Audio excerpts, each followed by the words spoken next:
Bueno, mis hermanos, Dios los bendiga. Espero que hayan tenido una semana muy bendecida. Ya entramos en recta final, ¿sí? Ya estamos en lección 7. Falta lección 8 y nos vamos a examen final, ¿sí? Entonces, no empiezan las rajadas, sino empiezan los premios, la diferencia de lo que tiene que ver con las recompensas. Entonces, mis hermanos, vamos a empezar con esta lección 7.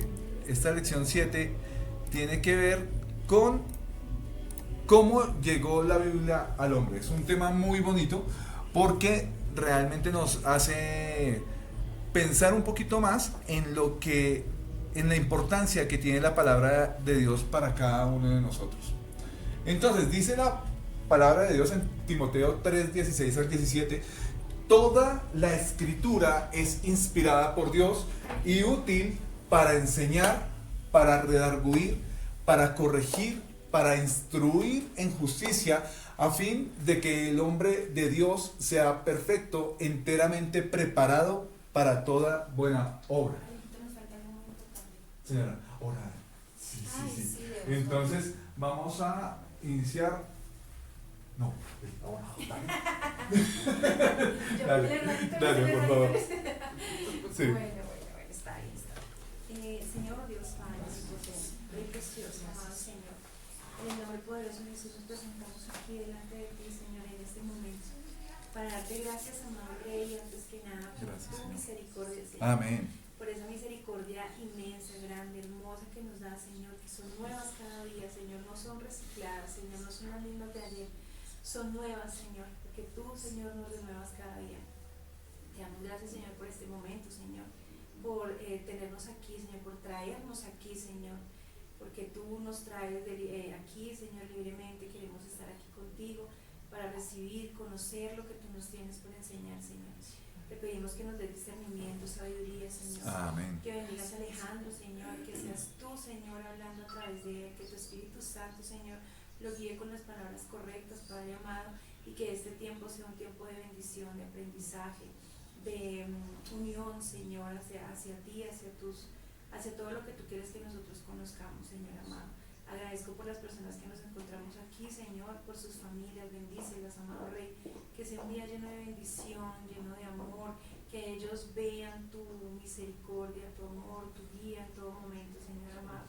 Te ruego, Señor, por todas las personas que están en este momento pasando un inconveniente, Señor, algunos no amanecieron, Señor.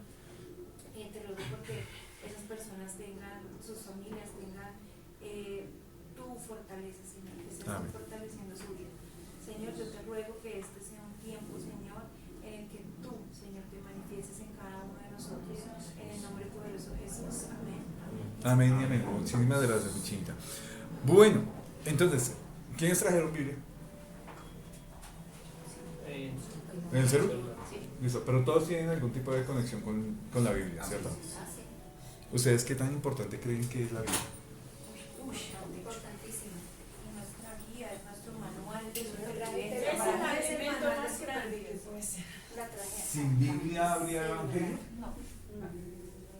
No tendríamos como de dónde agarrar para poder predicar, compartir, ¿cierto? Nosotros, si bien creemos, ¿sí? Dice la palabra que bienaventurados los que sin ver creyeron. Pero, ¿en qué creyeron? ¿Sí? Dice la palabra de Dios que la fe viene por el oír y hace la claridad y el oír la palabra de Dios. Nosotros podríamos estar predicando cualquier otro tipo de cosas, ¿sí? Podríamos decir, amar la naturaleza es bueno, abrazar los árboles es bueno, la meditación es bueno, ¿sí? Todo esto que tiene que ver con metodologías trascendentales del pensamiento, ¿sí? De todo lo que tiene que ver con la parte interior, chakras y demás. Y podríamos decir, podemos llevar vidas bien llevadas, en calma, en paz. Pero se queda en eso, en esta vida donde se respira, se late, y es hermoso ver cómo Dios realmente nos permite vivir esa vida. Pero hay una vida de la que nos habla solamente la palabra de Dios. y esa es la vida eterna en Cristo Jesús. Entonces, es importante, es extra importante. Dice que toda la escritura es inspirada por Dios. Viene Dios y en el corazón de los hombres de su tiempo, ¿sí? Yo incluso me atrevo a decir mujeres de su tiempo, ¿sí? Porque todos estamos en interacción, ¿sí? Viene y a través de su espíritu empieza a hablar. Algo tan loco, entre comillas, como que haya un Dios invisible que le habla a uno, sucede en la parte espiritual. Y eso es lo que hizo Dios durante todo este tiempo y lo ha hecho durante todo este tiempo, pero especialmente con lo que tiene que ver con la escritura, ¿sí? Sí estuvo, sí se dio. Hombres que de pronto sin tener el conocimiento espiritual que necesitaban en ese momento lo tuvieron. Y así como dice la profecía en Isaías, que traeré un nuevo pacto en el que escribiré mi ley en sus mentes y en sus corazones, en ese momento también sucedió. Y vinieron y escribieron algo no solamente para su tiempo, sino también para tiempos posteriores. Dice la misma escritura, creo que es en Romanos, que todas las cosas que fueron escritas también para nosotros, para nuestra preparación, para que nosotros creciéramos, ¿sí? Y él tenía un propósito no solamente con ese varón a través del cual estaba hablando, sino también para todos los que venían después. Hay personas que dicen, usted no tiene por qué tomar esa promesa para sí, porque esa promesa no fue escrita para usted, ¿sí? Y hay que tener algo claro, que uno no puede volver tan literal algo donde efectivamente el destinatario no era yo, pero realmente ¿a qué nos lleva? A que ese Dios que prometió algo en un contexto, en un tiempo, ¿sí?, nos lo repite hoy para que sepamos que Él está con nosotros y que efectivamente así como estuvo con Él, sigue replicando hoy en nuestra mente y en nuestros corazones para que nosotros estemos seguros de lo que Él puede hacer. ¿Por qué la Pascua es tan importante para la persona judía? Porque le trae a memoria lo que Él hizo, lo que el Señor hizo al librar a su pueblo de Israel de el dominio egipcio. ¿Qué fue lo que Él hizo? Las grandes proezas, los grandes milagros que Él hizo para que el pueblo pudiera ser libre. ¿Y qué saco con repetirlo? ¿Y qué saco con decírselo a mis hijos?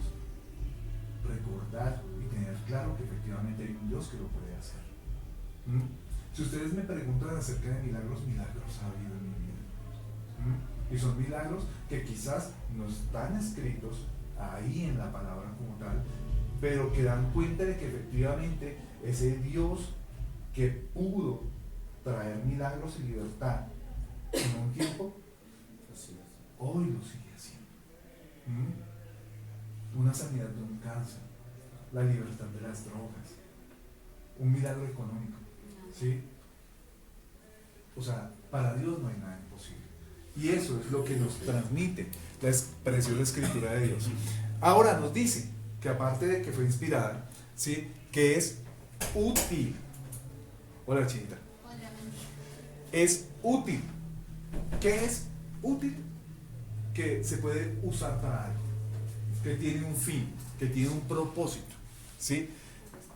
¿Qué se puede hacer con la palabra? Se puede enseñar, que es lo que nosotros estamos haciendo acá, ¿sí? Se puede redarguir, que la palabra redarguir es como de hacer caer en cuenta, ¿sí? Se puede, también se puede utilizar para corregir, cuando una persona, digamos, está como ahí cogiendo por otro lado, se puede utilizar para eso. Se puede instruir en justicia. ¿En qué? En hacer lo correcto, ¿sí? En traer a las personas a hacer lo que es correcto. ¿Para qué? A fin de que el hombre de Dios, menciona, el hombre de Dios, mujer de Dios, aquel que ha recibido a Jesucristo, sea perfecto y enteramente preparado para toda buena obra. Hay algo que nosotros decimos con mi esposa, y es que muchas veces nosotros cuando viene un evento, cuando viene algo que hacer dentro de la iglesia o demás, uno entra en un periodo de preparación. Y entonces vamos a tener 15 días, un mes, 2 meses de preparación. ¿Sí? Pero ¿qué pasa si no tuviéramos el tiempo? Esos 2 meses, que tuviéramos que desarrollar esa actividad en una semana. ¿No estoy preparado? No cuente conmigo. ¿Cierto? Por eso es tan importante que nosotros tengamos una relación con Dios y que nuestro devocional, nuestras disciplinas espirituales sean algo de todo el día. Para que cuando digan, Nidia, necesito que compartas un mensaje mañana. Nidia no dice, ay no, pero es que para que yo prepare un mensaje necesito entrar en una semana de oración y ayuno y tengo que revisar y esperar a ver si el Señor me manda la revelación para saber qué voy a dar. ¿Sí? El Espíritu Santo es el que guía en medio de un lugar para poder compartir realmente una palabra, para poder llevar a las personas a un mensaje puntual que Él tiene. ¿Sí? Y para eso, ¿qué necesita? Simplemente la disposición de nuestro corazón. ¿Sí? Y con esto no es una analogía a la irresponsabilidad de no preparar un mensaje. Claro, si me invitan a predicar, lo mismo que tengo que hacer es preparar. Pero si yo ya tengo una relación con Dios, si yo ya tengo una dinámica de vida en la cual este es mi manual, como lo hemos dicho y como ustedes lo repitieron, ¿sí? Seguramente algo tendrá que hablar el Señor a mi corazón para que yo lo pueda compartir con alguien más. Yo quiero darte, darle la gloria al Señor antes que nada, porque ayer me pasó eso que nos está diciendo. Exactamente. Nosotros vinimos aquí al ayuno, ayer en la mañana vinimos con Simón, mi hija y yo. Y la hermanita Candela dijo, bueno, cada persona pase aquí al frente, éramos poquitos, pase aquí al frente y regálele un versículo, el que ustedes quieran, el que les nazca, y regáleselo a las demás personas que están aquí. Y de una vez el Señor me puso el Salmo 38 y empecé a leer. Y fue algo que, lo que tú dices, si tú estás preparado y si tú oras y tú ya sabes qué quieres, o sea, o puedes a través de ti regalarle algo a las personas que venga de Dios, eso es fantástico. Sí. Y realmente, ¿por qué el Salmo 38? Porque el Salmo 38 dice que oremos y que nos descansemos en el Señor, que Él nos va a escuchar las oraciones. Entonces, eso fue como una voz de aliento para las personas que estamos aquí, porque todos venimos a un ayuno buscando el Señor y acercarnos. ¿Y por qué lo sabes? Porque ya lo conoces, claro. Porque ya lo has visto. Tú no puedes hablar de lo que no has visto. Entonces, por eso es tan importante que nosotros tengamos como base la palabra de Dios para que efectivamente nosotros estemos preparados para toda buena obra. Que el día de mañana, cuando alguien venga a decir algo en contra de la fe o decir yo no estoy bien con Dios por esto, porque me pasó esto, porque me sentí abandonado en esta parte o en esta otra, nosotros sepamos qué decirle a la persona, no solamente con lo que sentimos, sino también con lo que la Escritura dice. ¿Sí? Y dice la palabra de Dios que esa palabra nunca vuelve vacía. Cuando nosotros utilizamos la palabra de Dios, ¿sí? Hay algo que trasciende el ambiente, que trasciende el lugar, porque es como estar hablando de lo que Dios ya habló, es como si Dios estuviera hablando en ese momento dentro de la situación que nosotros estemos viviendo o lo que quiera que estemos haciendo, bien sea para bendecir un evento, bien sea para salir a predicar. Ayer tuvimos pues una salida evangelística y gloria al Señor, ¿sí? Dentro de lo mucho o poco que se haga, el Señor toca el corazón de las personas, ¿sí? Entonces, importante que nosotros tengamos muy de base la importancia que tiene la palabra de Dios. Ahora, ¿cómo se ha dado la comunicación siempre? ¿Solamente a través de la palabra de Dios? No. Hay algo que se llama la tradición oral, y esto viene muy de pueblos antiguos, no es exclusivo de aquellos pueblos que estaban relacionados con la fe, ¿sí? También están en otros pueblos, pero aquí vamos a hablar puntualmente de esa tradición oral que tiene que ver con Dios. La tradición oral es el hecho de comunicar los conocimientos a través del lenguaje hablado, de generación en generación, y así preservar los saberes, las tradiciones y la cultura de los pueblos antiguos. Hay un ejemplo que a mí me han dado, que creo que de pronto lo compartí acá. Había una familia, ¿sí?, que les gustaba preparar el pescado.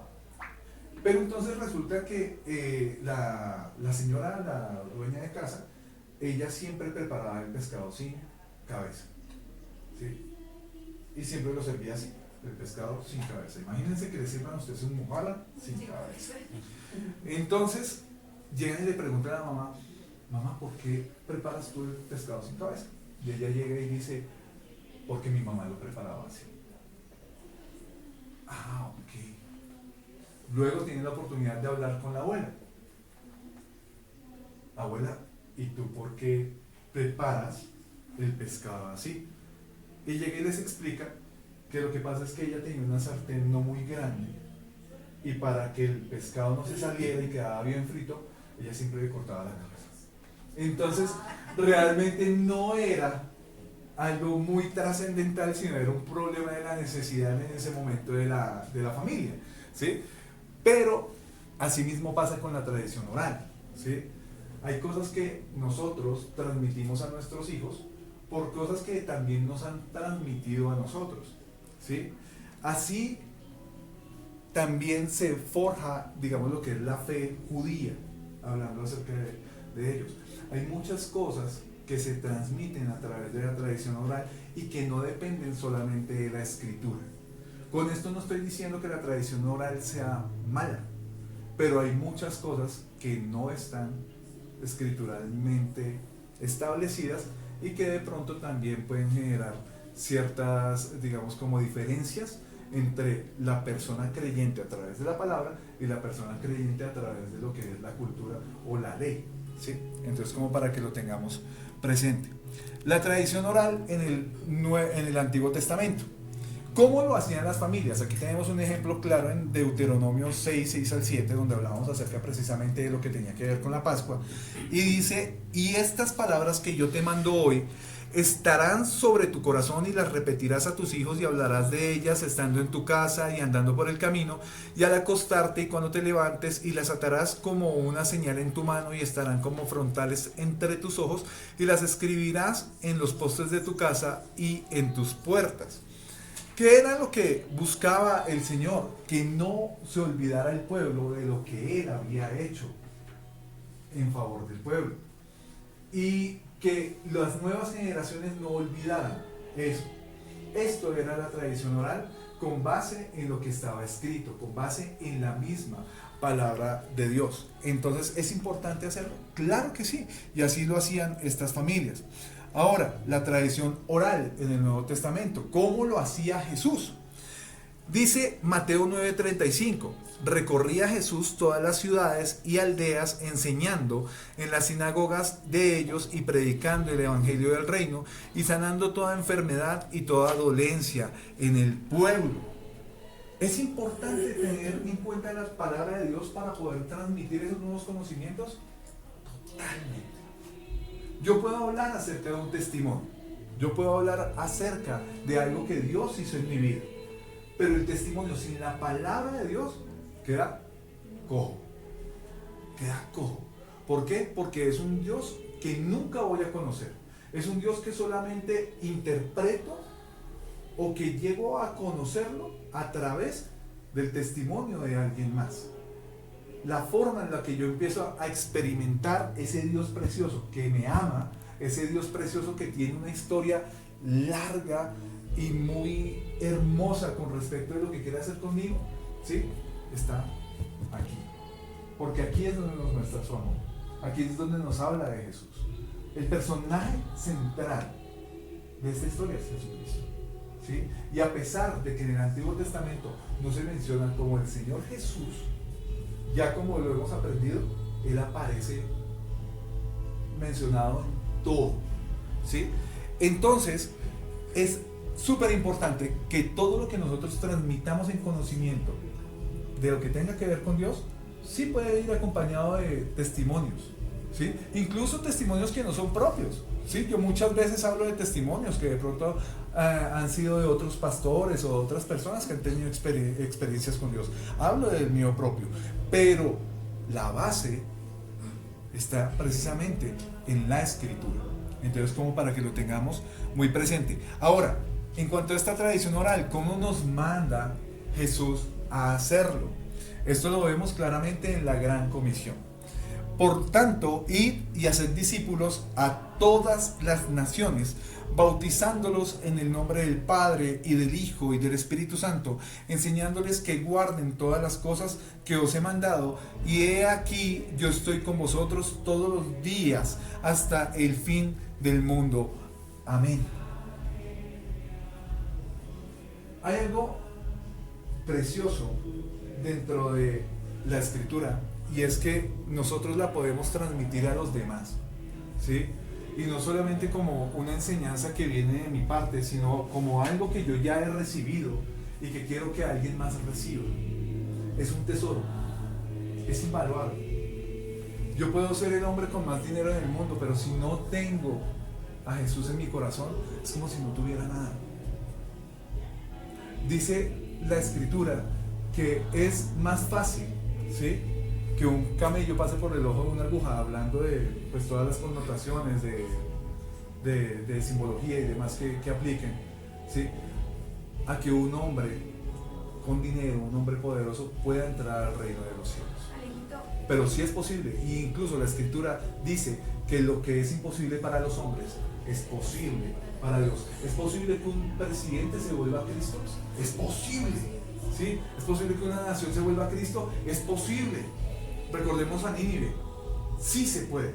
Entonces, es importante que nosotros tengamos en cuenta la palabra de Dios. Yo en el tema de la aguja, yo empezaba a buscar, pero ¿qué es una aguja? O sea, ¿cómo va a caber un camello en el ojito de una aguja? Sí. Pero resulta que yo me puse a investigar y es que en la entrada de los pueblos, de los muros para poder ingresar al templo. no, como a la ciudad prácticamente, hay unas puertas grandotas, ¿sí? Y abajo hay una puerta pequeña a la que se le llama aguja. Entonces era por ahí, decían que el camello era más fácil, por donde tú cabes como persona, que solamente cabes tú, que te abren la puerta chiquita para entrar, eso es una aguja. En ese tiempo era la aguja, eso era lo que yo quería ¿Y qué le tocaba hacer al camello? Según lo que tengo entendido. Era agacharlo. Sí, claro, y tocaba colgarse y forzar el camello, pero así te das para que pudiera pasar. Sí. Entonces, digamos, hablando de lo de simbología, me refería precisamente a eso, a que era muy difícil, ¿sí? Pero como dice la Escritura, sí es posible, ¿sí?, que suceda, ¿sí?, porque para Dios todo es posible. Entonces acá, teniendo en cuenta lo que tiene que ver con la Gran Comisión, para nosotros es un llamado y un reto a hacerlo. Es necesario que nosotros lo hagamos. Recordemos algo, digamos, como tan básico. ¿Quién ha visto Cuarto de Guerra? ¿Sí? Ahí se habla acerca de la Gran Comisión, ¿sí? ¿Por qué? Porque, digamos, hay una anciana, ¿sí?, que quiere compartir la palabra de Dios, pero no se quiere parar en un semáforo a compartir la palabra de Dios, no se quiere parar en un supermercado a compartir la palabra de Dios. Dice: Señor, dame una persona para enseñar.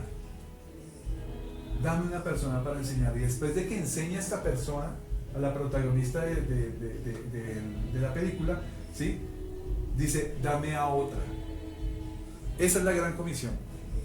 Tener a alguien a quien enseñar.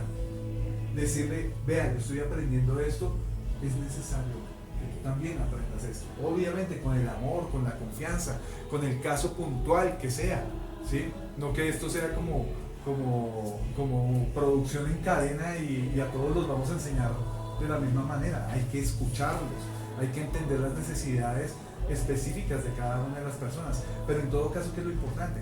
Que tengamos una persona para enseñar. Discipulados, hay un discipulado en la iglesia para llevar a las personas a las aguas, para llevar a las personas al arrepentimiento primeramente, pero también al bautismo, ¿sí? Yo pregunto, ¿lo estamos haciendo? ¿Sí? ¿O sabíamos que era importante hacerlo? Es importante hacerlo, ¿sí? Es importante porque realmente nosotros estamos haciendo parte de ese engranaje. Cuando en la palabra de Dios, y hace 15 días lo veíamos, cuando se hablaba acerca de que pidiéramos al Dios de la mies que enviara obreros a su mies, muchas veces ese obrero de la mies somos nosotros mismos. Y uno, Señor, mándale a alguien a mi tía para que entienda. Y uno no visita a la tía. Entonces tenemos que tener muy presente que tenemos una tarea, tenemos algo que el Señor nos está mandando a hacer y que tenemos que hacerlo. Y aquí no nos está diciendo que solamente vayamos a repartir tratados o que publiquemos en las azoteas a quién pertenecemos o vuélvanse y arrepéntanse, ¿sí? Y crean en el Evangelio, sino nos está diciendo que hagamos discípulos, personas que nosotros vamos a enseñar para que sigan a Jesús. Tenemos que hacerlo, eso es un reto para todos nosotros. Nuestro compañero de oficina, que a veces es como que le gusta que uno le hable, ya le hemos hablado de pronto tener una cercanía un poquito más a un discipulado, ¿sí? Hay que hacerlo. Entonces, como para que lo tengamos presente. La tradición oral hoy, ¿lo debemos seguir haciendo? Obviamente sí. Pero es que es de los pueblos antiguos. Pero es que era funcional para los pueblos antiguos, pero también es funcional para nosotros al día de hoy. Si yo no le estoy diciendo a mi hijo, a mi familia, no le estoy contando de lo que él hizo en mi vida, estoy enterrando ese legado. El testimonio que tengo con el Señor al día de hoy, es importante que mi hijo lo sepa, para que el día de mañana no diga, ay, mi papá solamente me habló la Biblia y que no sé qué. No, hay que hablarle acerca de ese amor de Dios manifestado a través de nosotros.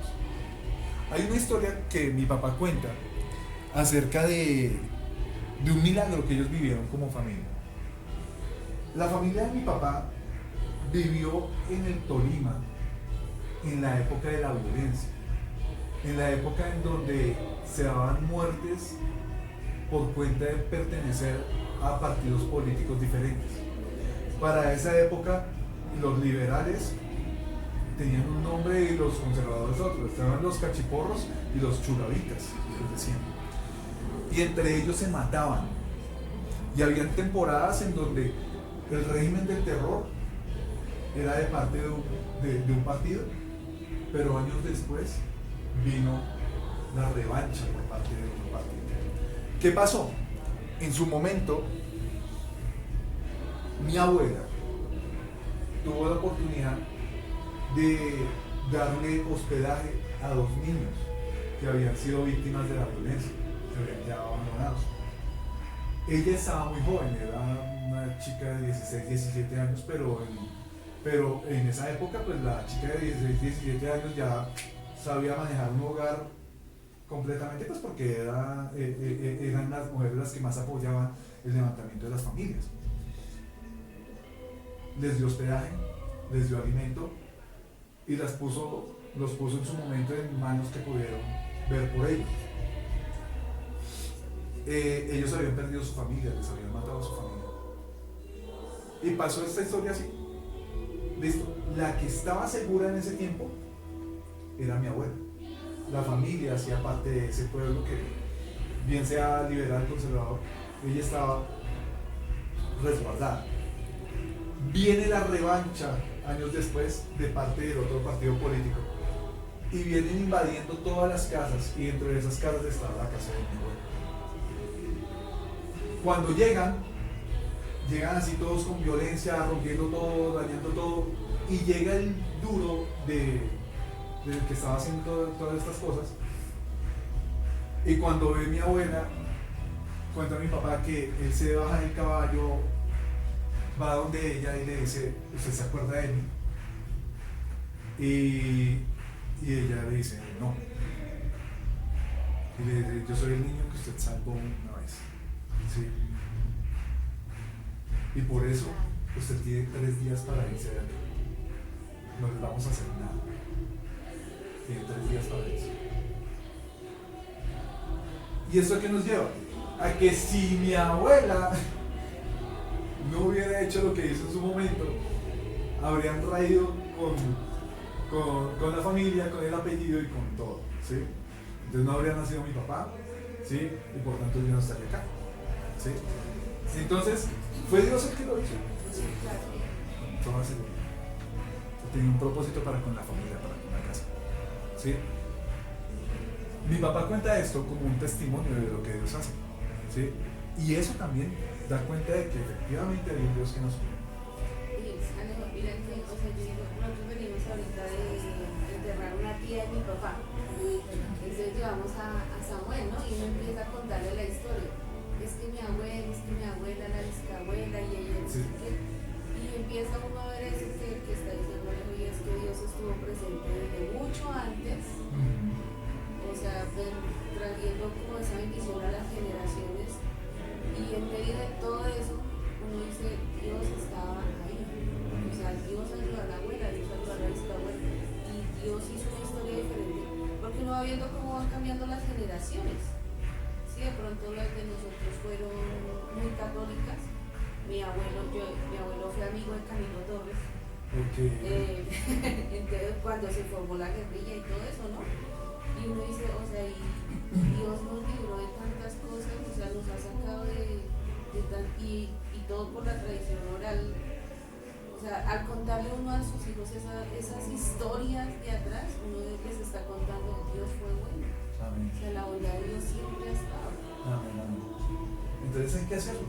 Ustedes tienen su historia, ¿sí? Cada uno de ustedes está aquí por una razón, ¿sí? Y cuando nos ponemos a ver, no solamente digamos como el milagro súper trascendental, el hecho de que nosotros tengamos vida ya es un milagro. El hecho de que nuestra mamá hubiera tenido vida, nuestra abuela hubiera tenido vida, nuestra bisabuela hubiera tenido vida, ¿sí? Ya toda esa historia está dando cuenta de que Dios tenía un propósito con nosotros. Con el solo hecho de que faltara uno,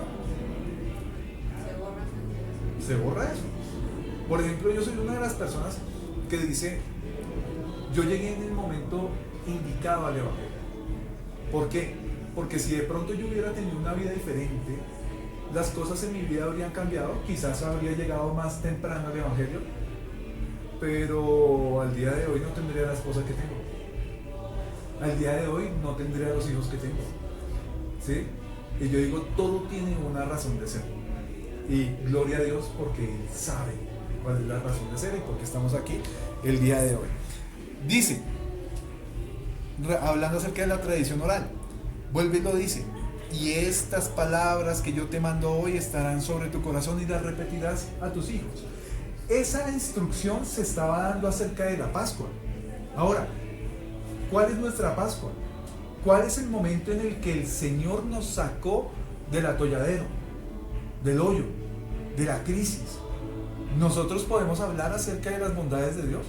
Sí, Él ha hecho muchas cosas conmigo y yo lo puedo repetir a mis hijos y lo puedo decir.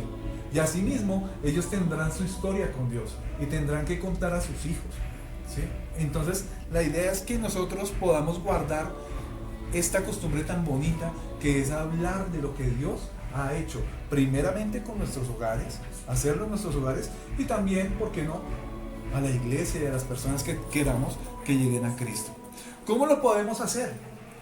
Lo podemos hacer memorizando la palabra de Dios. Así como nos decía Nidia ahorita, nosotros tenemos que tener una relación con el Señor a través de la Escritura, para que el día de mañana, ¿sí?, cuando tengamos que hablar algo que tenga que ver con Dios, ojalá lo hagamos basados en la palabra de Dios. A veces se nos dificulta la memorización de versículos, pero podemos decir, en la palabra de Dios dice esto, y se puede parafrasear porque ya lo tenemos claro, ¿sí? Pero la idea es que siempre tengamos esa dinámica. Hay personas que dicen, no puedo, pero cuando uno llega y les pregunta, ¿qué dice Juan 3:16? Ah, tal cosa, sí fue, ¿sí?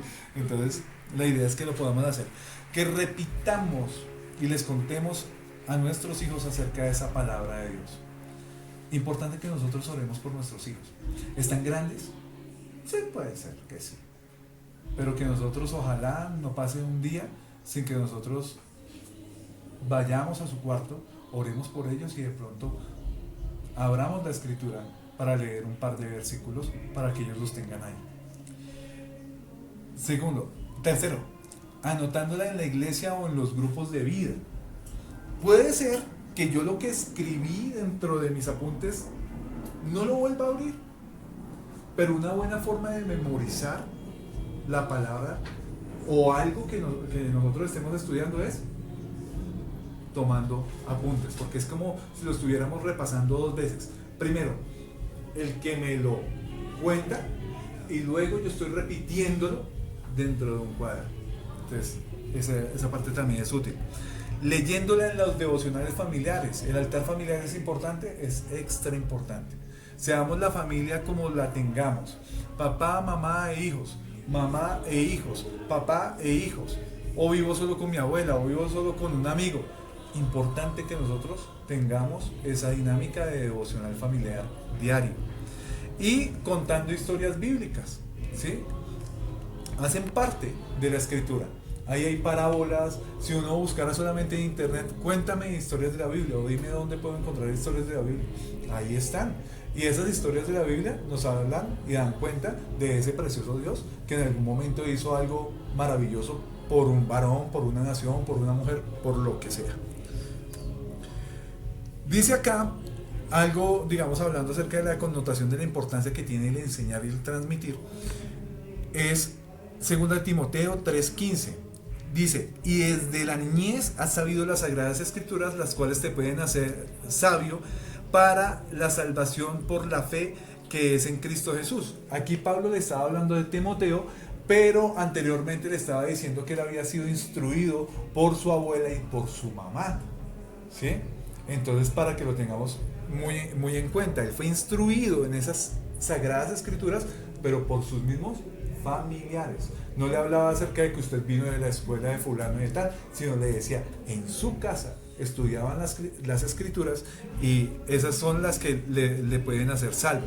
Y por otro lado, Proverbios 22:6 nos dice, instruye al niño en su camino y aun cuando fuere viejo no se apartará de él. La instrucción bíblica es sumamente importante. Nosotros nos estamos instruyendo, nosotros nos estamos capacitando, es importante que lo sigamos haciendo, ¿sí? Que de pronto, ya me sé un poco de cosas, pero es importante volver siempre a la escuela, no dejar de aprender. Ahora, ya sabiendo un poquito lo del tema de la importancia de la tradición oral y de la escritura, ¿de dónde salió la escritura o cómo se logró preservar la escritura?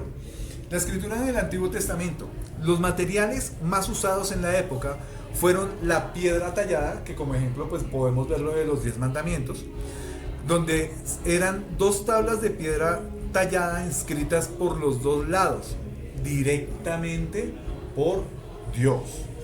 Aquellas tablas que bajó Moisés en la primera vez que subió, esas fueron talladas directamente por el dedo de Dios, dice la escritura. Ya después, cuando vino la desobediencia y se rompieron las tablas, ¿a quién le tocó transcribir eso? A Moisés, ¿sí? Pero en todo caso siempre hablan acerca del material en el que se hizo. En este caso hablan puntualmente acerca de piedra tallada. También en el Antiguo Testamento encontramos las tablillas de barro. Esas datan del año 3500 a.C. y sus primeros usos fueron en Mesopotamia. O sea, no eran precisamente, digamos, como de textos bíblicos, sino que era de transmisión de conocimiento a través de la escritura. Eran de arcilla, de forma cuadrada y grabadas con punzón de bronce. Entonces ahí vemos un ejemplo de más o menos cómo era la cosa. También ahí, digamos, como vemos muchos caracteres como jeroglíficos, como cositas así como figuras, ¿sí? Y demás. Ahí están digamos, como también los links para que cuando tengan las diapositivas pues también los puedan visitar y puedan estudiar ustedes mismos. Las ostracas son pedazos de jarras quebradas con inscripciones en tinta negra. Entonces allá no había un sistema solamente se rompió y se botó, sino que aprovechaban ese material también para transcribir ese conocimiento. Aquí vemos algo que se llaman las cartas de Laquis y fueron descubiertas en Judá 590 años antes de Cristo. También vemos el papiro. El papiro proviene de una hoja, ¿sí? Es algo vegetal. Aquí en este caso contiene salmos en arameo y griego y se datan alrededor del año 400 antes de Cristo. Entonces aquí también tenemos una forma en la que, como un ejemplo de lo que era el papiro. Ahora, el pergamino no era de origen vegetal, era de origen animal, era con cuero, ¿sí? Ya después de estar preparado y bien analizadito y bien preparado, ahí se podía utilizar como si fuera una hoja de papel. Y en este material encontramos lo que son los rollos del Mar Muerto, que son más de 900 manuscritos, la mayoría escritos en hebreo, sirven de testimonio de los textos bíblicos más antiguos que se conocen. Ahí hay algo importante dentro de las versiones de la Biblia, para que lo tengamos presente, y creo que ya lo habíamos hablado acá. Muchas veces nosotros sacrificamos, hablando de juzgamos, las nuevas versiones. ¿Por qué? Porque de pronto en nuestra Reina Valera, el versículo 31 de X libro no aparece en el de la nueva versión internacional. Y uno ya la satanizó, ya la enterró. La nueva versión internacional es satánica y no me sirve. ¿Por qué? Porque no tiene todos los versículos. ¿Acaso cuando nosotros estábamos viendo, ¿sí?, en los rollos en los que venía escrito ya venía la división en capítulos y en versículos? No. Lo que importa es que la escritura esté completa. ¿Y qué es lo que pasa? Que hay diferencias entre lo que esta persona tradujo y ahora lo que tradujo otra persona. Entre las versiones hay diferencias en las traducciones. Y digamos, en la traducción de Reina Valera, ¿sí?, tenemos un idioma muy, digamos, como castellanizado, ¿sí? Exacto, todos esos, digamos, como que uno lo ve más que todo en los verbos, ¿sí? Estáis, sois y eso, uno no habla así. Pero cuando uno habla la nueva versión internacional, ya como que se lo latinizan a uno un poquito más y es más digerible. Alejito, pues nosotros, digamos, hemos estudiado el tema, del por qué, por ejemplo, la versión nueva, la traducción nueva versión internacional. Entonces, Reina Valera 1960 y la Biblia de las Américas se utilizan especialmente para los estudios bíblicos, para preparar las charlas, las prédicas, porque son versiones literales. Okay. O sea, son las dos versiones más acercadas a lo que originalmente se dice. Entonces, para eso están herramientas como la versión... se me olvidó el nombre en este momento. ¿Las Biblias para las? Una versión en donde te muestran cómo está escrito en el original, te muestran las interlineales. Interlineal, sí, el original y cómo está, o sea, cuál es la palabra en nuestro idioma que más se acerca a eso que se dijo allá. Sí. Y la versión, estas dos versiones, Reina Valera 1960 y la Biblia de las Américas, son las más cercanas a la traducción original. ¿Qué pasa con la nueva versión internacional? Que quien hizo la revisión final del documento de lo que se iba a publicar en esa Biblia, si era ¿cómo se dice? Una teóloga pero era de convicciones, bueno, no de convicciones, era de orientación sexual lesbiana. Entonces por eso es que aparecen unas palabras omitidas. Entonces puntualmente, ya es decisión personal. En el momento de preparar un mensaje nueva versión internacional, no la uso porque muy seguramente está el pensamiento de la teóloga que revisó la versión final de esta versión, está su pensamiento haciendo, o sea, está llevado ahí, está plasmado ahí. O sea, puede haber una influencia. Una intención de la autora en omitir o cambiar algunas palabras o frases. Entonces, versiones literales, las otras dos son versiones dinámicas, se llaman. ¿Qué son dinámicas? Que nos ayudan con un lenguaje más sencillo para hacer estudios bíblicos, que nos ayudan para entender un poco más lo que se quiere decir en nuestros días, por lo que tú mismo dices. El fuiste y viste, sí, un español muy castellanizado porque fue en 1960, o sea, ya más de 80 años que se escribió eso, pero aún así es muy fiel. Entonces, pues, estudios bíblicos, quiero hacer un estudio profundo sobre un tema, versiones literales, tenerlas como base, y las otras para ayudar a aclarar un poquito los temas. pero ya digamos relacionado pues digamos con la interpretación, por la facilidad de captación de la palabra, ¿sí? O sea, lo amigables que pueden ser a nosotros. Sí, Sí. exacto. Esa es la nueva versión internacional, no me la sabía. Toca revisarla. Porque, digamos, las nuevas versiones, digamos, dan cuenta o sea, dicen que son más certeras aún, porque de 1960 para acá, o 1860, 1960. ¿sí? Han habido nuevos descubrimientos, ¿sí? Acerca de escrituras, digamos, hablando acerca de pergaminos y cosas que se han encontrado que dan mayor firmeza a lo que ya se ha encontrado, pero esa parte no me la sabía, entonces como para que lo tengamos presente. Listo, tenemos acá la escritura en el Nuevo Testamento. Los materiales más usados en la época fueron el papiro y el pergamino. Ya no están las tablillas de barro, ya no está la piedra grabada, no están las ostracas, entonces como para que lo tengamos presente. Realmente aquí vemos pues la tecnología andando, ¿sí? Lo que más nos funcionó es lo que se queda, ¿sí? Entonces aquí utilizaron el papiro y el pergamino, y estos materiales son los que se usaban en el siglo I después de Cristo. Entonces ya digamos de los años 70 para adelante, todo lo que quedó registrado de Jesús y todo ese tipo de cosas, esos fueron los materiales que quedaron ahí. La escritura en tiempos modernos. Desde mediados del siglo XIV, el alemán Johann Gutenberg inventó la imprenta moderna, y fue desde 1452 que se inicia la impresión de la obra más importante, la cual fue conocida como la Biblia de 42 líneas o la Biblia de Gutenberg.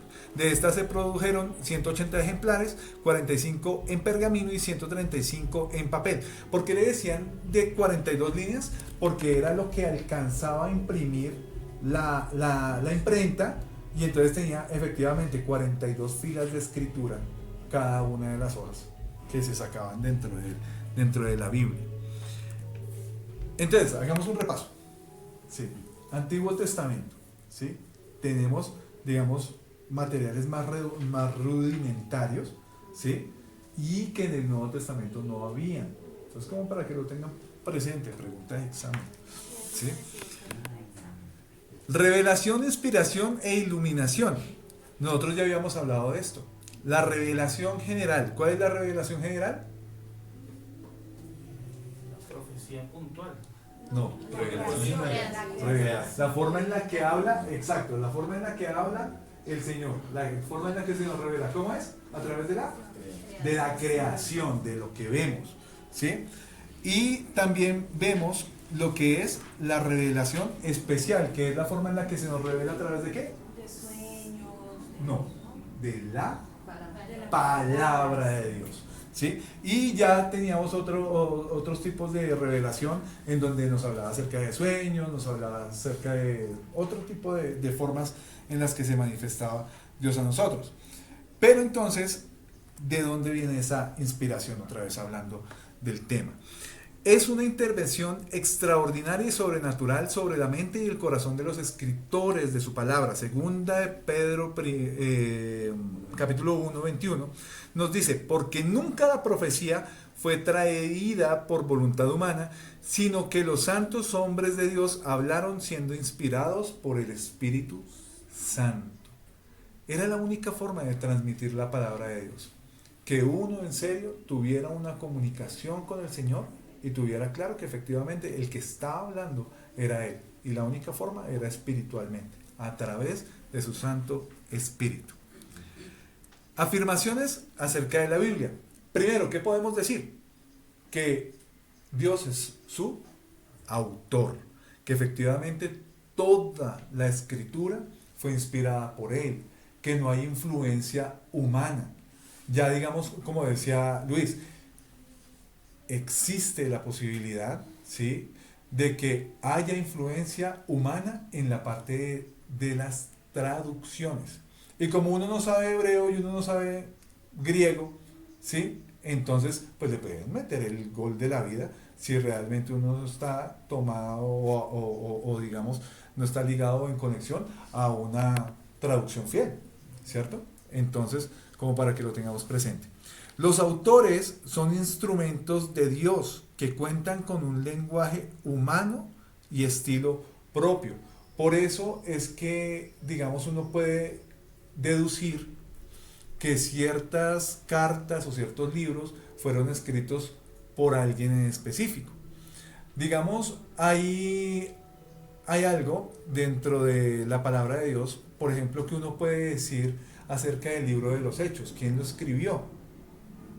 Lucas habla puntualmente al inicio de ese libro, diciendo que en el primer compendio de información que él estaba compartiendo, él ya había dicho ciertas cosas, pero que en esta iba a decir otras cosas. Entonces, por eso se deduce o se afirma que fue Lucas mismo el que escribió el libro de los Hechos. Y cuando uno se pone a ver el Evangelio de Lucas con el libro de los Hechos, ve que claramente la forma de hablar, la forma de expresarse, era la misma.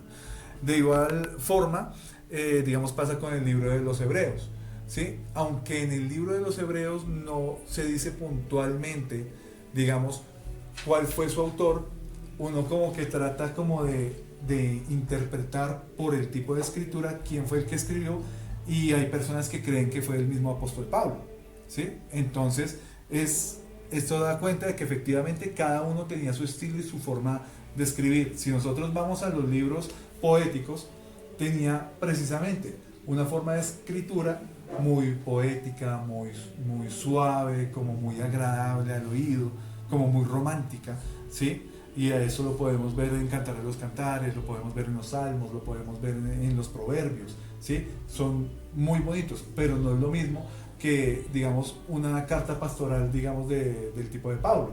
Pablo hablándole directamente a Tito, a Timoteo, o hablándole a un pueblo en general. Entonces, como para que también lo tengamos presente. También dice que la palabra, al ser inspirada por Dios, es infalible.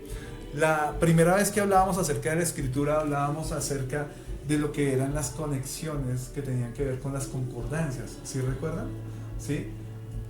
Ese tipo de efectos hace que realmente la palabra no tenga lugar a duda, ¿sí? Porque eran más de 40 autores durante más de 1000 años y concordaban en las mismas ideas, y no venían por ideas transmitidas a través de eso que estamos diciendo hoy, de la tradición oral.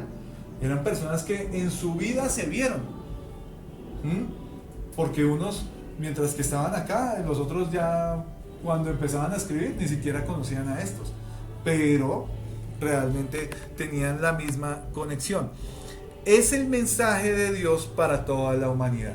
Efectivamente, había un público que era el que recepcionaba esa información en ese tiempo, como era el pueblo judío en una época, pero esta palabra terminó siendo universal para todos los pueblos.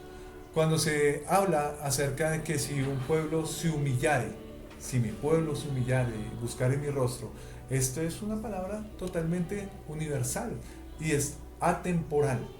A pesar de que fue utilizada para ese tiempo, también aplica para el día de hoy.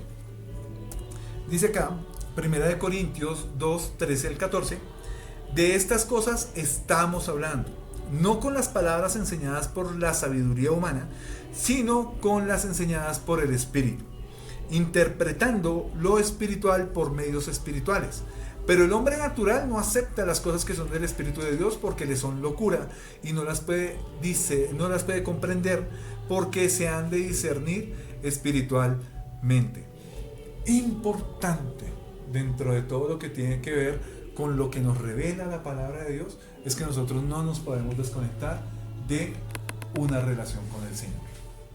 Nosotros nos podemos conocer la palabra de pe a pa, pero si nosotros no tenemos esa conexión con el Espíritu Santo, el día de mañana viene alguien y nos dice la palabra, lo que realmente dice es esto, y nos hace un gol. Nos empieza a llevar por caminos que no son.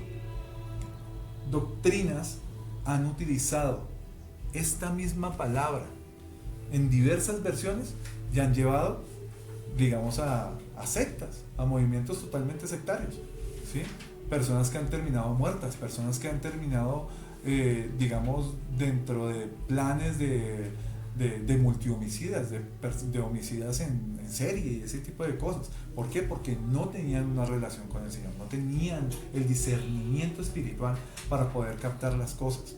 Esta doctrina de creciendo en gracia, ¿sí? Ellos tomaban la palabra de Dios para decir que ya no teníamos por qué cuidarnos del pecado, porque el pecado ya había sido colgado en la cruz, ¿sí? Y lo dice la Escritura, pero fue mal interpretado y lo usaron realmente para eso. O sea, fue mal usado, ¿sí? Y como dice la Escritura, se levantarán falsos profetas. Ahí estaban esos falsos profetas haciendo eso. Y murió este señor que en los últimos días se estaba llamando Jesucristo hombre, que en sus principios era el apóstol Pedro, ¿sí? La reencarnación del apóstol Pedro. Muere él y termina en cabeza la esposa, diciendo que ella es Jesucristo hombre, pero en cuerpo de mujer. Y la gente lo sigue. La gente sigue la doctrina. Ven eso. Ellos son los que en algún momento se empezaron a tatuar el 666, ¿sí? Y el 3 S, porque era salvo siempre salvo, una cosa así, ¿sí? Basados en la misma Escritura. Entonces, importante que nosotros no desprendamos la Escritura de lo espiritual, de nuestra relación con Dios. Porque si lo desprendemos, no deja de ser un libro lleno de tinta. Sí, debemos tener mucho cuidado en eso porque aún dice, si tenemos conocimiento de la palabra, hay mayor condenación. Más responsabilidad. Y ahorita que estamos cerca al arrebatamiento, que el Señor dijo que estábamos ya a la puerta. Él estaba ya a la puerta. Entonces en cualquier momento puede estar el arrebatamiento. Y si se van muchos y quedan pocos.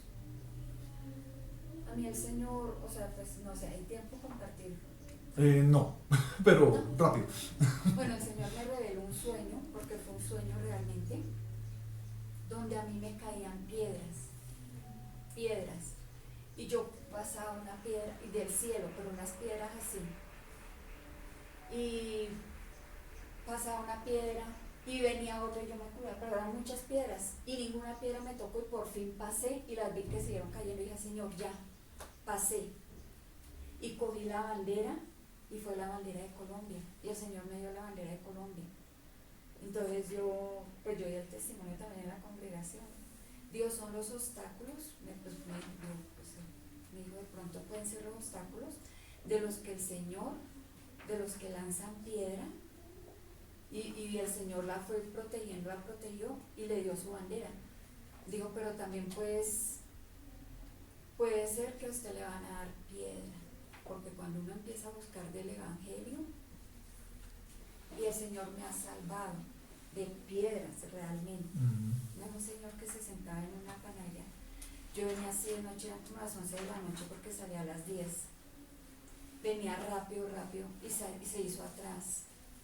Y cuando yo volteé, ya tenía la piedra así para lanzármela en la cabeza. Cuando yo volteé así y me vio y dijo, ay, ¿es usted? Y la botó al piso, pero una piedra que no le cabía ni en la mano. Entonces yo seguí corriendo, ¿sí? Entonces ese sueño sí fue real, pero cómo el Señor nos está protegiendo en cualquier momento. O sea, digamos, realmente la forma de ser resguardados en cuanto al tema de la palabra de Dios es teniendo una relación con Él. Porque, digamos, uno no se salva o uno no es rescatado por tener una Biblia en la casa, ¿sí? Sino realmente por tener un estudio y una relación con Él, para que realmente pues este tipo de cosas, de posibles caídas, de que alguien que no es espiritual lo termine enredando a uno, es estando bien espiritualmente. Ahora, vamos a hablar acerca de algo que son las versiones y las revisiones de la Biblia.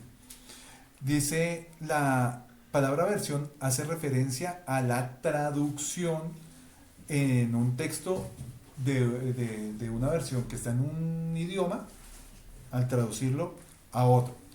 El ejemplo lo podemos ver en la página 105 cuando habla acerca de la Septuaginta. Entonces lo podemos ver ahí en la página 101, perdón.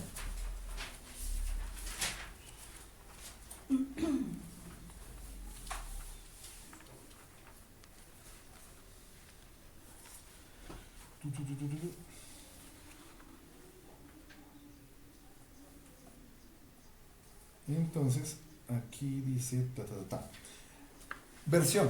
La palabra versión viene del verbo verter, que significa traducir de un idioma a otro.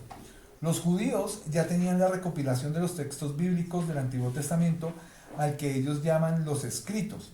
A partir de estas escrituras se hizo la primera versión o traducción a la lengua griega, que tuvo lugar alrededor del año 250 a.C. Esta versión del Antiguo Testamento era llamada versión de los 70 o alejandrina, también conocida como la Septuaginta. Esta traducción se hizo para la lectura en el idioma que hablaban en las sinagogas de las ciudades judías fuera de Palestina, y quizás también para dar a conocer la Biblia a los paganos que no eran judíos. Entonces aquí vemos claramente cuál fue el uso que se le dio a esa versión, o que se le daba a lo que llamamos versión, que era para diferenciar entre una que estaba escrita en un idioma y otra que estaba escrita en otro idioma. Obviamente, pues para que las personas se acercaran a la palabra. Dice acá, revisión. Es el análisis o examen atento y cuidadoso que se hace a las versiones de la Biblia para hacerles las correcciones necesarias, actualizando su traducción. Ejemplo, Reina Valera. Creo que este es el caso como el que compartías, ¿cierto, Luis? Que el error probable es en la revisión de la traducción, ¿cierto? Sí. Porque digamos, se hace la traducción y de ahí sale la versión, pero a esa versión hay que hacerle una revisión, y ahí es posible que el que hace la revisión haga correcciones. Y pues digamos, ahí está el peligro de que no se haga de la forma correcta. Los idiomas originales de la Biblia en el Antiguo Testamento, ¿cuáles eran esos idiomas? El hebreo y el arameo. Y en el Nuevo Testamento, el griego. Full griego. Tengo una pregunta. Señor. O sea, ahí quiere decir que la Septuaginta, a lo que se refiere, porque está hablando que la Septuaginta fue como la traducción que hicieron del Antiguo Testamento, ¿cierto? Sí. Que estaba escrita en hebreo y en arameo, y la pasaron, la tradujeron como al griego. Sí, aquí lo que nos están diciendo es que fue a la lengua griega. Sí, pero fue en su versión, en su traducción, pero en el original estaba en hebreo y en arameo. Sí. Ya otra cosa fue la traducción. Listo. Ahora, versiones y revisiones de la Biblia, las que conocemos. Estábamos hablando acerca de la Septuaginta, que es una traducción griega del Antiguo Testamento, la Vulgata, que es la traducción latina de la Biblia realizada por San Jerónimo, o sea, digamos, traducida ¿a qué? Al latín, ¿sí? Entonces no había, digamos, como mucho acceso pues a esa lengua. Digamos, los que de pronto han estudiado un poquito como la historia de lo que era el culto antiguo, ¿sí? Las personas no tenían acceso a la Biblia porque no tenían acceso al idioma, y aparte de eso, pues era cuando la misa se daba a espaldas. Era súper, o sea, juzgado tenaz el hecho de poder tener un acceso a una Biblia. El pueblo no tenía acceso a la Biblia, a la Escritura. O sea, la daba solamente el sacerdote, y el pueblo estaba tan en la olla, tan impuro, que ni siquiera él le daba la cara para predicar, sino que la daban de espaldas al pueblo. También está la Biblia alfonsina en el siglo XVIII, la Biblia del Duque de Alba en el siglo XV, la Biblia del Oso, que está, digamos, como que fue como la base para la Reina Valera desde el 1500, ¿sí? Dice que fue revisada por Cipriano de Valera en el año 1602. También tenemos la Biblia de Ferrara en 1553, la Biblia Nácar Colunga en 1944, la Reina Valera en el 1960. De esta se desprende la revisión Reina Valera contemporánea, lanzada en el año 2009, ¿sí?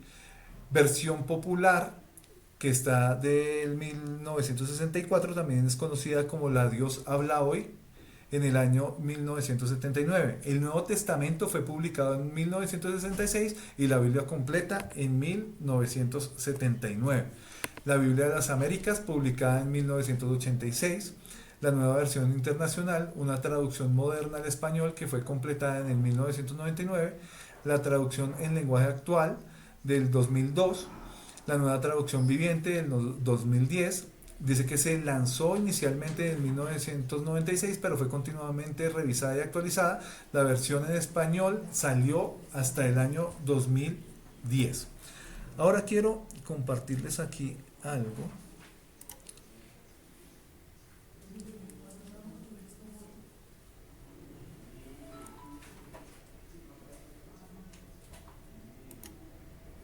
Pero para que salga también acá en el video, quiero que la saquemos de acá. Ok, dejémosla así.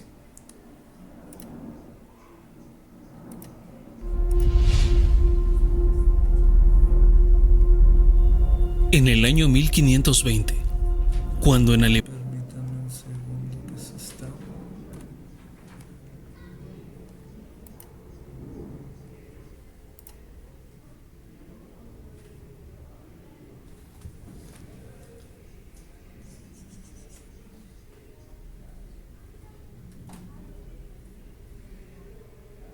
Listo.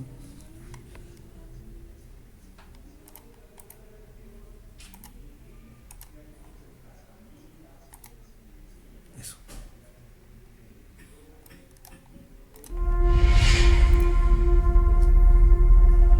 Ay, perdón. En el año 1520, cuando en Alemania...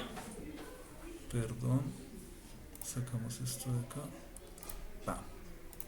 Martín Lutero Espérenme. Y...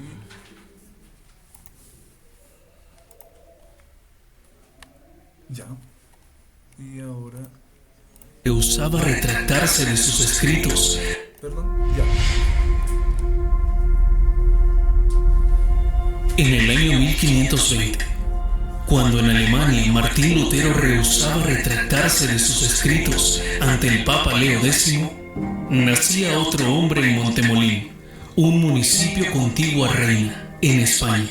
Un hombre cuya influencia sería de incalculable valor para todo el mundo hispano. Su nombre era Casiodoro, quien sería luego conocido como Casiodoro de Reina. Casiodoro fue formado como un monje jerónimo en el monasterio de San Isidoro del Campo, en Sevilla.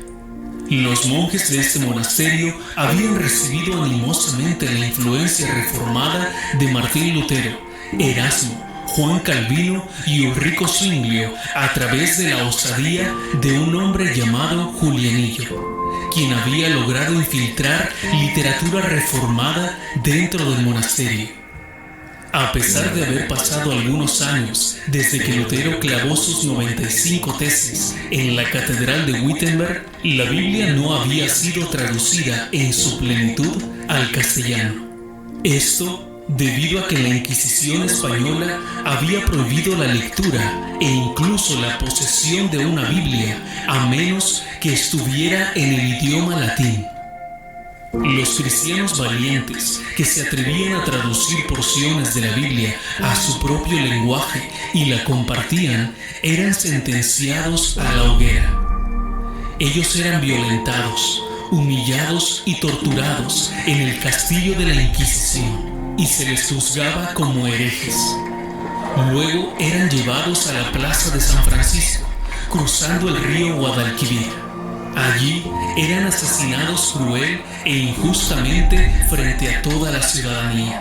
Todos podían ver cómo se les obligaba a confesar en contra de su fe. Los azotaban, los ahorcaban y los quemaban vivos hasta que sus cuerpos eran consumidos por el fuego como una advertencia para todo aquel que se atreviera a desafiar a la Inquisición.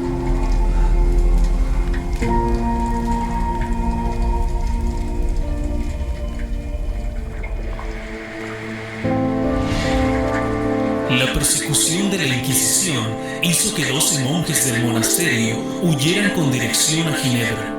Entre los 12 se encontraban Casiodoro de Reina y Cipriano de Valera. Tras el exilio, Reina y Valera jamás volverían a ver a su amada España. Pero fue en el exilio cuando Dios usó sus dones para desarrollar su obra más grande. Ya en Ginebra, Casiodoro se refugió con un grupo de españoles y posteriormente conoció a Juan Calvino. Tras algunas diferencias por la condena a su compatriota Serveto, Reina dejó Ginebra y se estableció en Londres, donde formaría una pequeña iglesia de españoles exiliados. Mientras esto ocurría, Casiodoro de Reina trabajaba intensamente en el proyecto de su vida, la traducción del texto masorético hebreo y el Textus Receptus al castellano. La vida en Londres no sería fácil para Casiodoro. Sus enemigos elaboraron un plan para acusarlo de haber cometido sodomía, llevándolo a juicio ante las autoridades. Y aunque su inocencia fue probada, su espíritu fue gravemente afectado. Luego de esta amarga experiencia, el 21 de septiembre de 1563, Casiodoro de Reina huyó de Londres y se refugió en Amberes, Bélgica, y esperó a su esposa, que huía de Londres disfrazada de marinero, para juntos partir de Amberes a Frankfurt, Alemania. Aquí se enfocaría en pastorear, enseñar y terminar su traducción, y viajaría constantemente a Basilea, Suiza, por motivos de negocios y para poder concentrarse en los detalles finales de su traducción. Fue aquí, en Basilea, que tras 11 años de arduo trabajo, Casiodoro de Reina terminó su traducción de la Biblia al castellano e imprimió la Biblia en castellano en marzo de 1568 y terminó en agosto de 1569, después de sufrir grandes aflicciones de salud y tras la muerte del dueño de la imprenta.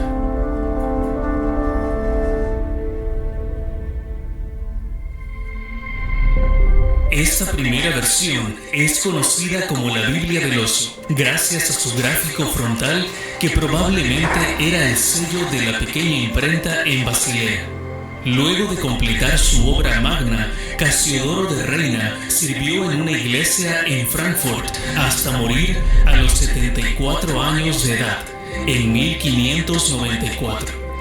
Tras la muerte de Casiodoro, su amigo Cipriano de Valera, conocido así por haber nacido en Valera la Vieja, serviría como destacado profesor del Colegio Magdaleno de la ciudad de Oxford, Inglaterra. Fue ahí que empezaría a trabajar en la revisión de la Biblia de Casiodoro de Reina. Entre sus aportaciones más notorias a la traducción de Casiodoro estaría la eliminación de los libros apócrifos, así como la mejora de la sintaxis en castellano. En 1602, al terminar su revisión, y debido a que en Londres no había imprentas capaces de abarcar tan vasto proyecto, Valera viajaría a Ámsterdam para imprimir la Biblia del Cántaro, conocida así por el sello de la imprenta en su portada. Esta versión, ahora conocida como la Biblia Reina Valera, sería revisada en repetidas ocasiones y su alcance lograría un nivel exponencial con la revisión de 1960, siendo esta la versión más distribuida en español en la historia.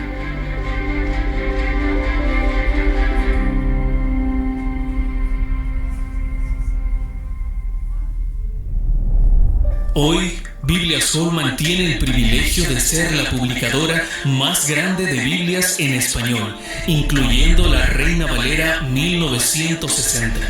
En Biblias Holman, nuestro deseo es que el legado de Reina y Valera sea conocido por todos aquellos que interactúan con su obra. En Reina y Valera encontramos a dos hombres desapercibidos por la historia, pero grandemente usados por Dios. Quiera Dios levantar hombres cuya meta sea la propagación de su conocimiento y el consuelo de su iglesia.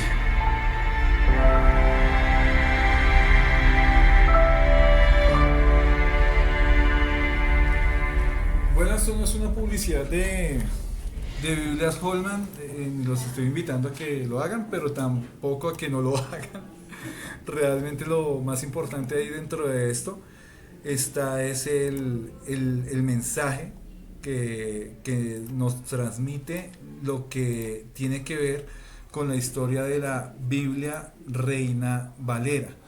Porque de pronto para nosotros es una bendición poder contar con una Biblia de estas en la casa, pero desconocemos cuánto costó que nosotros la tuviéramos. Y no sabía que había tantas modificaciones, o sea, en tantas fechas. Sí, porque digamos la versión original, la Biblia del Oso, dice que fue 1569 y aquí estamos hablando de que esta es 1960.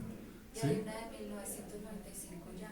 Exacto, esa es la contemporánea, otra revisión a lo que ya se había hecho. Pero entonces imagínense cuántas personas tuvieron que sufrir persecución, quizás muerte, por cuenta de guardar estos textos y transmitírselos a alguien más y a alguien más.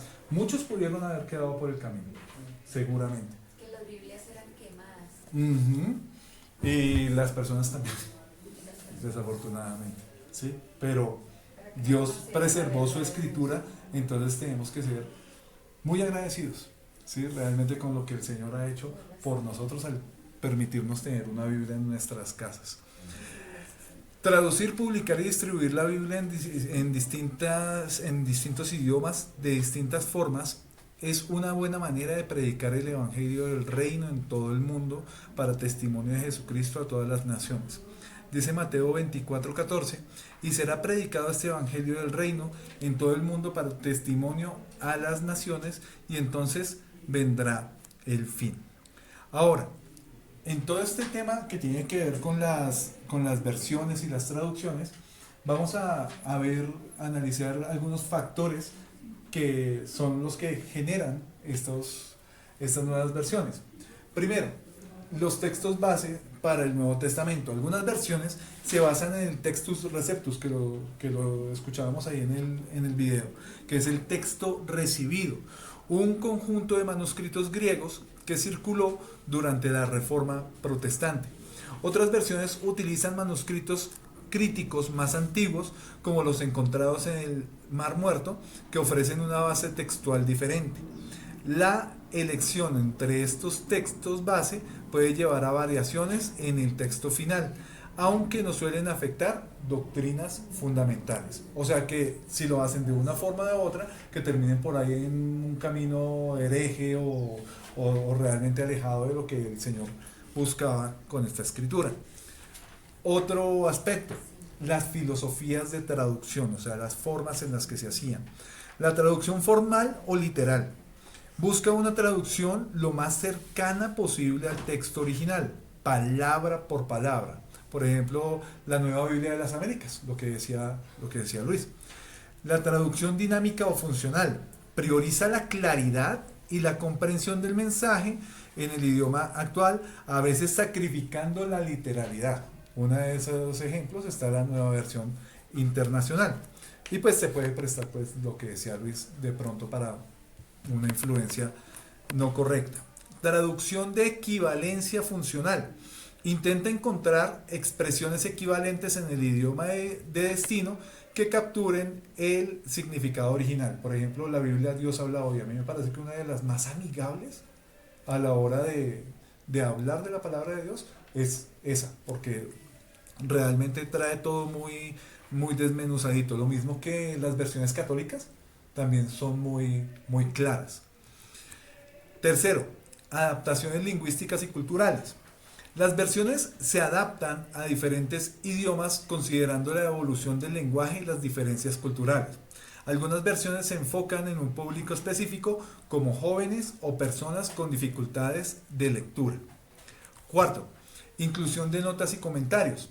Las Biblias de estudio incluyen notas al pie, páginas, mapas, introducciones y comentarios para facilitar la comprensión del texto y su contexto histórico y cultural. Por ejemplo, el caso de esta que yo tengo acá, esta incluye, por ejemplo, los viajes de Pablo, ¿sí? Entonces uno va leyendo pues las cartas de él y ahí aparece explicadito, digamos, cómo fue, donde él arrancó, a qué lugar llegó, cuando él habla acerca de que ya está en Roma y que le gustaría volver otra vez, ¿sí? Por ejemplo, hablándole a otros pueblos, a los de Éfeso o a los corintios, uno se da cuenta de qué tan lejos estaba pues un lugar del otro. Eso ayuda muchísimo. Y también Biblias regulares o de texto se limitan a presentar el texto bíblico sin añadidos. Este tipo de versiones también tienen, digamos, unos aportes como de qué escritura utilizar en ciertas situaciones. O también habla de personajes específicos, por nombres. También habla acerca de situaciones específicas, pero digamos hablando acerca de cuántas veces se repite la palabra Dios, por ejemplo. ¿Sí? Y cosas así, entonces ya vienen muchísimo más completas y ayudan muchísimo. Recomendaciones con respecto de la escritura. Para un estudio más